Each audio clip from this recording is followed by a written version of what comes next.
بسم اللہ الرحمن الرحیم۔ تمام دیکھنے اور سننے والوں کو السلام علیکم۔ خلیفہ ہارون الرشید نے ایک دفعہ اپنے محل میں شراب نوشی کی محفل سجا رکھی تھی۔ وزراء اور امیر بیٹھے تھے کہ بہلول بھی وہاں آ پہنچا۔ اس نے بادشاہ کی حرکتوں کو خاموش نگاہوں سے دیکھا تو ہارون الرشید کو اس کی نصیحتیں یاد آ گئیں۔ نشے کی ترنگ میں اس نے سوچا کہ اس سے پہلے کہ بہلول کوئی ایسی بات کر دے جس سے میرا سر جھک جائے، وہ خود پہل کرے، اور اس نے بہلول سے کہا کہ بہلول میرے ایک سوال کا جواب دو گے؟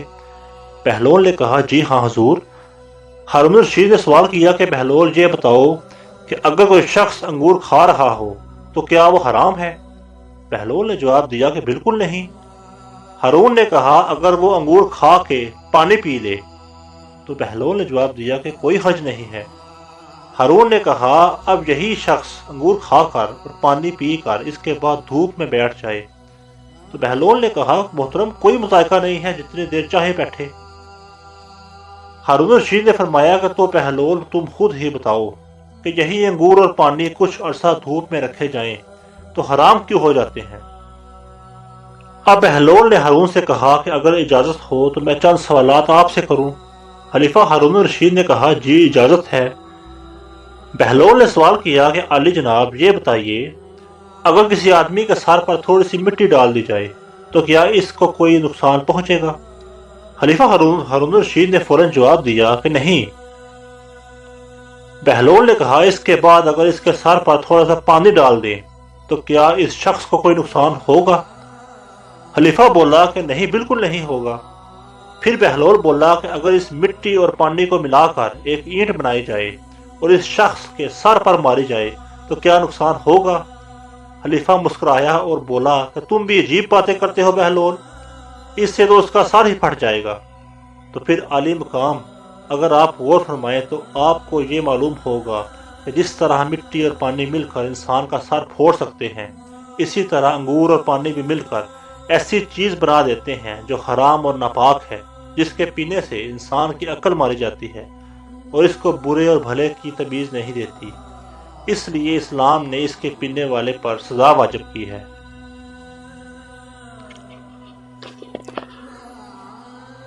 بغداد کے ایک بڑے بازار میں ایک فقیر نان بھائی کی دکان کے سامنے سے گزر رہا تھا۔ اس نے ہر طرح کے کھانے چولہوں پر چڑھائے ہوئے تھے جس سے بھاپ نکل رہی تھی۔ ان کھانوں کی خوشبو ان کی لذت کا پتہ دے رہی تھی اور ارد گرد کے گزرنے والوں کو اپنی طرف متوجہ کر رہی تھی۔ وہاں سے گزرتے فقیر کا دل بھی للچا گیا، لیکن غریب کے پاس مال کہاں تھا جو ان کھانوں کی لذت خرید سکتا؟ لیکن وہاں سے ہٹنے کا بھی دل نہیں چاہ رہا تھا۔ کھانوں میں اتنی خوشبو تھی کہ بھوک بھڑک رہی تھی۔ بالآخر اس نے اپنے تھیلے کو کھولا اور اس میں سے سوکھی ہوئی روٹی نکالی اور کھانے کی دیگ کی بھاپ سے اسے نرم کر کے کھانے لگا، جس میں کھانے کی خوشبو بسی ہوئی تھی۔ نان بھائی چپ چاپ یہ تماشا دیکھ رہا تھا۔ جب فقیر کی روٹی ختم ہوئی اور وہ چلنے لگا تو نان بھائی نے اس کا راستہ روک کر کہا کہ کیوں مسٹنڈے کہاں بھاگ رہا ہے، لا میرے پیسے نکال۔ فقیر حیران ہو کر بولا کون سے پیسے؟ نان بھائی اچھا کون سے پیسے؟ ابھی جو تو نے میرے کھانے کی بھاپ کے ساتھ روٹی کھائی ہے وہ کیا تیرے باپ کی تھی؟ اس کی قیمت کون چکائے گا؟ فقیر بولا عجیب انسان ہو تم، وہ بھاپ تو ہوا میں اڑ رہی تھی۔ اگر میں نے اس کی ساتھ روٹی کھا کر خود کو بہلانے کی کوشش کی ہے تو اس میں تیرا کیا گیا جس کی قیمت تم کو ادا کروں؟ نان بھائی بولا بس بس ادھر ادھر کی باتیں مت کرو، میں تیری جان ہرگز نہیں چھوڑوں گا، میں اپنا مال وصول کر کے رہوں گا۔ نان بھائی نے یہ کہہ کر فقیر کا گریبان پکڑ لیا۔ بیچارہ فقیر پریشان ہو گیا کہ ہٹے کٹے نان بھائی سے اب کس طرح جان چھڑائی جائے۔ اتنے میں بہلول کا ادھر سے گزر ہوا، وہ ان کے قریب رک کر ان کی باتیں سننے لگا۔ فقیر نے اس کو ہمدرد جان کر تمام قصہ سنایا۔ وہ نان بھائی سے بولا کہ بھائی یہ تو بتاؤ کہ کیا اس غریب آدمی نے تمہارا کھانا کھایا ہے؟ نان بھائی بولا نہیں، کھانا تو نہیں کھایا، مگر بھاپ سے فائدہ تو اٹھایا ہے۔ میں نے اس کی قیمت مانگی ہے لیکن اس کے سمجھ میں یہ بات نہیں آ رہی۔ بہلول نے سر ہلایا اور کہا بالکل درست کہہ رہے ہو۔ بہلول نے اپنی جیب سے مٹھی بھر کر سکے نکالے اور وہ ایک ایک کر کے ان سکوں کو زمین پر گراتا جاتا اور کہتا نان بھائی یہ لو، پیسوں کی آواز پکڑ لو، اپنے کھانے کی بھاپ کی قیمت ان سکوں کی ہٹک میں وصول کر لو۔ یہ سکوں کی آواز تیرے کھانے کی خوشبو کی قیمت ہے۔ ارد گرد لوگ ہنس ہنس کر پاگل ہو رہے تھے۔ نان بھائی اپنی خفت مٹا کر بولا کہ یہ پیسے دینے کا کون سا طریقہ ہے؟ بہلول نے جواب دیا کہ اگر تو اپنے کھانے کی بھاپ اور ہوا خوشبو بیچے گا تو اس کی قیمت تجھے سکوں کی آواز کی صورت میں ہی ادا کی جا سکتی ہے۔ بہلول دانا ہمیشہ کی طرح ایک دن ہارون الرشید کو نصیحت کرنے کے لیے شاہی محل میں آئے، اگرچہ انہیں معلوم تھا کہ اس مغرور عباسی خلیفے کے کانوں پر جوں تک نہیں رینگتی، لیکن عادت سی ہو گئی تھی کہ وہ کبھی کبھار محل میں آ کر اشاروں سے خلیفہ کو سمجھائیں کہ وہ غلطی پر ہے، اگرچہ وہ چپتی ہوئی باتیں کرتے تھے اور خلیفے کے ساتھ گستاخانہ رویہ اختیار کرتے تھے۔ اس کے باوجود بھی ہارون بہلول کی باتوں کو سنجیدہ نہیں لیتا تھا، لیکن اب کی دفعہ بہلول نے بھاری محفل میں ایسی حرکت کی جس سے خلیفہ بہت ناراض ہوا یوں کہ بہلول دربار میں داخل ہوا تو دیکھا لوگوں کی ایک بڑی تعداد ہارون کے ارد گرد بیٹھی ہوئی ہے۔ ہر طرف بہلول نے نظر دوڑائی، کہیں بیٹھنے کی جگہ ہی نظر نہیں آئی۔ ساتھ ہی اس نے بھی احساس کیا کہ کوئی شخص انہیں دیکھ کر خوش نہیں ہوا۔ وہ تھوڑی دیر تک کھڑے ہو کر لوگوں کو تکتے رہے، اس کے بعد مجمع کو چیرتے ہوئے سیدھے تخت کی طرف بڑھے اور ہارون کے ساتھ تخت پر بیٹھ گئے۔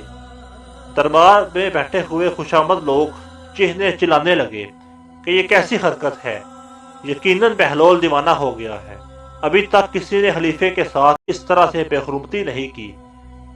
ہارون لوگوں کی باتیں سن کر بہلول کی طرف غصے سے دیکھنے لگا، لیکن بہلول ٹس سے مس نہیں ہوا۔ ان کے لبوں پر ایک ملائم مسکراہٹ تھی۔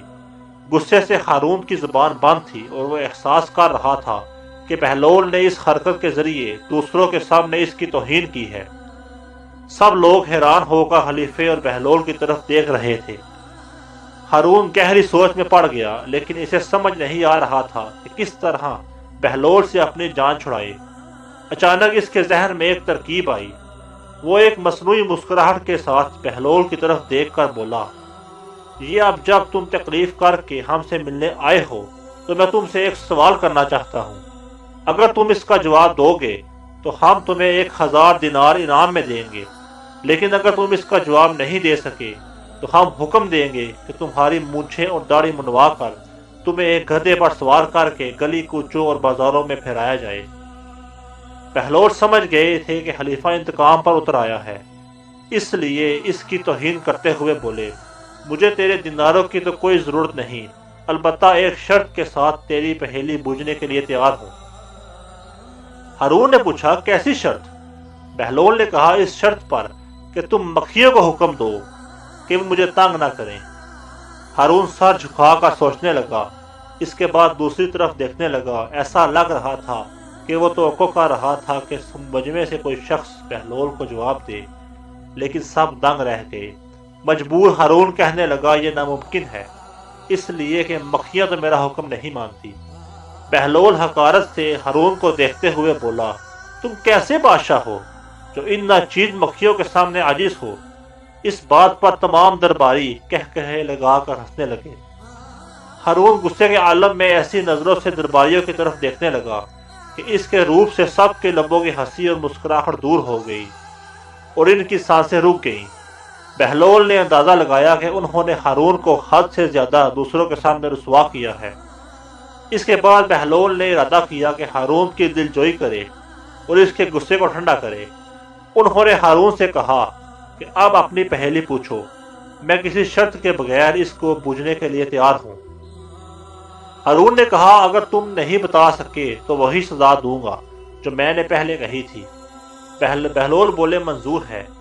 خلیفہ بولا، اب یہ بتاؤ کہ وہ کون سا درخت ہے جس کی عمر 1 سال ہے اور اس کی 12 شاخیں ہیں؟ ان میں سے ہر ایک شاخ پر 30 پتے ہیں۔ ان پتوں کا ایک رخ روشن ہے اور دوسرا کالا ہے۔ بہلول سوچ میں پڑ گئے۔ انہوں نے بعض لوگوں کو یہ کہتے ہوئے سنا، یہ کیسا عجیب سوال ہے، بہلول تو اس کا جواب نہیں دے پائے گا، اسے تو سزا ملے گی، بیچارہ بہلول۔ خلیفہ ہارون الرشید فاتحانہ انداز میں مسکراتے ہوئے بولا، کہ اگر پہیلی کا جواب نہیں دے سکتے ہو تو دیر مت کرو اور سزا کے لیے تیار ہو جاؤ۔ اس نے کارندوں کو حکم دیا کہ بہلول کی مونچھ اور داڑھی منڈوا کر گلی کوچوں اور بازاروں میں پھیلائیں۔ بہلول خلیفہ کی بات کاٹتے ہوئے بولا کہ یہ درخت سال ہے، 12 ٹہنیاں اس کے 12 مہینے ہیں اور 30 پتے مہینے کے دن ہیں، جن کا اجلا رخ دن کا اور کالا رخ رات کا ہے۔ جواب سن کر مجمع شاباش شاباش کی آوازوں سے گونجنے لگا۔ سب خوش ہو کر بہلول کو داد دینے لگے، لیکن ہارون خاموش رہا۔ ان کا منہ لٹک گیا اور اس کے چہرے پر شکست کے آثار نمایاں ہو گئے تھے۔